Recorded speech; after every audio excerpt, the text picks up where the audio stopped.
ఇప్పుడే మంచిర్యాలకు సంబంధించినటువంటి ఎస్ఐ గారు వచ్చి నాకు ఈ కాంగ్రెస్ ప్రభుత్వం పెట్టినటువంటి అక్రమ కేసుకు సంబంధించి నోటీస్ ఇవ్వడం జరిగింది. కేసులు మాకు కొత్త కాదు. తెలంగాణ ఉద్యమంలో ఆనాడు సమైక్య రాష్ట్రంలో కాంగ్రెస్ ప్రభుత్వం పరిపాలన చేసినప్పుడు 200కు పైగా కేసులు ఎదుర్కొని ఎన్నోసార్లు లాఠీ దెబ్బలు తిని ఎన్నో సందర్భాల్లో చెంచల్గూడ చిల్లరలపల్లి జైలు జీవితాన్ని నిర్బంధాన్ని అనుభవించినటువంటి ఉద్యమ బిడ్డను నేను. ఇవాళ మళ్ళీ తెలంగాణలో కాంగ్రెస్ ప్రభుత్వం పరిపాలన కొనసాగుతున్నటువంటి తరుణంలో వాళ్ళు అక్రమంగా ఇష్టం వచ్చినట్టుగా కేసులు పెడతా ఉన్నారు. ముఖ్యంగా నేను మన ముఖ్యమంత్రిని వర్ష పదజాలంతో దూషించనని చెప్పి నా మీద ఈ కేసు పెట్టినామని చెప్పి ఇందాక ఎస్ఐ గారు చెప్పారు నోటీస్ ఇచ్చే క్రమంలో. నేను ఒకటే మాట్లాడుతూ ఉన్నా, మరి ఈ ముఖ్యమంత్రి ఆయన స్థాయిని మర్చి కేసీఆర్ గారిని ఉద్యమ నాయకుడిని రాష్ట్రాన్ని 10 సంవత్సరాలు పరిపాలించిన మాజీ ముఖ్యమంత్రి గారిని పట్టుకొని ఇష్టం వచ్చినట్టుగా విమర్శించినటువంటి తీరును మొత్తం సభ్య సమాజం తెలంగాణ సమాజం అంతా కూడా చూసింది. అదేవిధంగా మా మాజీ మంత్రుల్ని మా నాయకుల్ని ఇవాళ కాంగ్రెస్ ప్రభుత్వంలో ఉన్న మంత్రులు కానీ నాయకులు కానీ ఎట్లా విమర్శిస్తూ ఉన్నారో ఎట్లా పరుష పదజాలంతో మాట్లాడుతూ ఉన్నారో ఇలా రాష్ట్రం అంతా చూస్తూ ఉంది. సోషల్ మీడియా వేదికగా ఇట్లా ఇష్టం వచ్చినట్టుగా అవాకులు చవాకులు పేలుతూ ఉన్నారో దుర్భాషలు ఆడుతూ ఉన్నారు. వీళ్ళ రాష్ట్రం అంతా కూడా చూస్తూ ఉంది. ఈ కాంగ్రెస్ ప్రభుత్వం చేస్తున్నటువంటి ఎదురుదాడి చేస్తున్నటువంటి దుర్మార్గపు తిట్ల దండకాన్ని వాళ్ళ రాష్ట్ర ప్రజానికం కూడా గమనిస్తూ ఉన్నారు. రాబోయే రోజులు ఖచ్చితంగా తగిన రీతిలో బుద్ధి చెప్పడానికి తెలంగాణ ప్రజలు సమాయత్తం అవుతూ ఉన్నారు.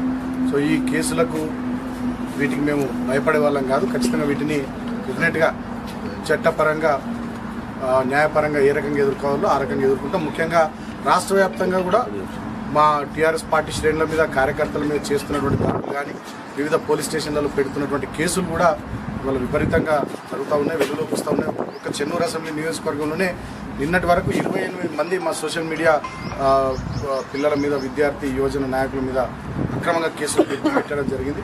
ఇవాళ నేను కూడా ప్రజలను ఆలోచించమని కోరుతా ఉన్నా. కేవలం బీఆర్ఎస్ పార్టీ నాయకులు కార్యకర్తలు మా సోషల్ మీడియా పిల్లల మీద కేసులు అయితే ఉన్నాయి.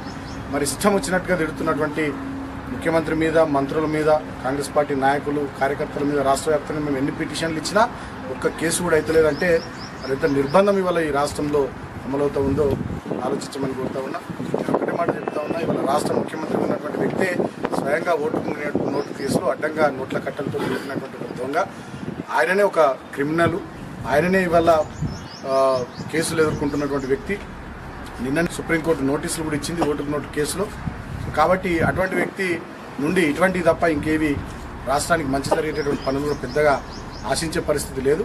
సో ఎన్ని నిర్బంధాలు ప్రయోగించినా ఎన్ని కేసులు పెట్టినా వేటికి భయపడేది లేదు. ఎందుకంటే ఇవాళ మేము బతికే ఉన్నాం, మా నాయకుడు కూడా బతికే ఉన్నాడు. మా కళ్ళ ముందర తెలంగాణ తెచ్చినటువంటి నాయకుడిని పట్టుకొని తెలంగాణ కోసం అహర్నిశలు తప్పించిన నాయకుడిని పట్టుకొని తెలంగాణ నువ్వు గొప్పగా అభివృద్ధి చేసిన నాయకుడిని పట్టుకొని ఇష్టం వచ్చినట్టుగా మాట్లాడితే డెఫినెట్గా చూస్తూ ఊరుకోవడానికి మేము తెలంగాణ ప్రజలు ఎవరు కూడా సిద్ధంగా లేరు.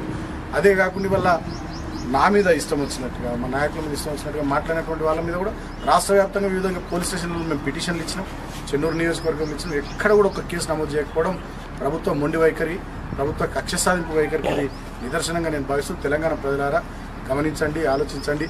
ఇందిరమ్మ రాజ్యంలో ఎలాంటి నిర్బంధం ఈ ప్రజాపాలన పేరు మీద ఎటువంటి నయవంచపు పాలన నడుస్తూ ఉందో ఆలోచించమని తెలంగాణ ప్రజలను కోరుకుంటున్నాను. Thank you. జై తెలంగాణ.